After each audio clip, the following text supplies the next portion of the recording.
दे धडक बेधडक आपल्या परिसरातील ताज्या घडामोडी, घटना, समस्या, विविध क्षेत्रातील सर्वदूर बातम्या पाहण्यासाठी लोकशक्ती लाईव्ह न्यूज चॅनलला सबस्क्राईब करा आणि नोटिफिकेशन मिळवण्यासाठी बेल आयकॉनला प्रेस करा।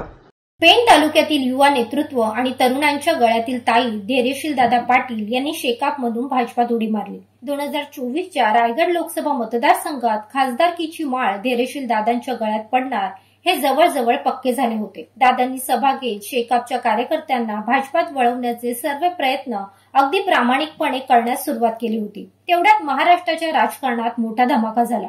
शरद पवारांची राष्ट्रवादी फुटली। अजितदादांनी फडणवीसांना साथ देत वेगळा संसार मांडला। त्यात सुनील तटकरे देखील अजितदादांसोबत आले आणि हाच घाव वर्मी लागला तो पेणचे माजी आमदार धैर्यशील दादा पाटील यांच्या। महायुतीच्या धर्मानुसार विद्यमान आमदाराला तो मतदारसंघ सोडायचे ठरले आणि धैर्यशील दादा पाटीलांच्या खासदारकीच्या मनसुब्यावर पद्धतशीर पाणी फेरले गेले। पदाधिकारी आणि नेत्यांची मने जुळली तरी भाजपाचे कार्यकर्ते नाराज झाल्याने सुनील तटकरेंसाठी डोकेदुखी वाढली।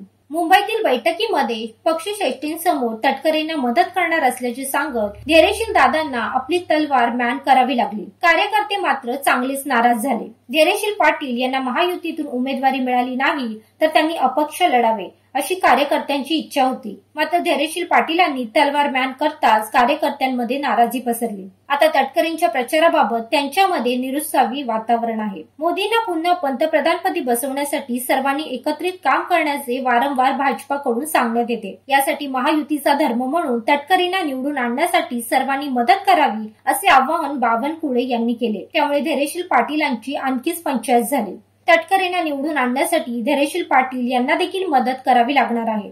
धैर्यशील पाटील यांना रायगड लोकसभेची उमेदवारी देण्यात येणार असल्याच्या बोलीवर ते भाजपात गेले होते। मात्र त्यांना उमेदवारी मिळाली नाही। त्याउलट आता तटकरेंचा जोरदार प्रचार करावा लागत असल्याने कशी नशिबाने थट्टा आज मांडली याच गाण्याच्या ओळी आता धैर्यशील दादांची परिस्थिती चांगल्या प्रकारे वर्णन करत आहेत।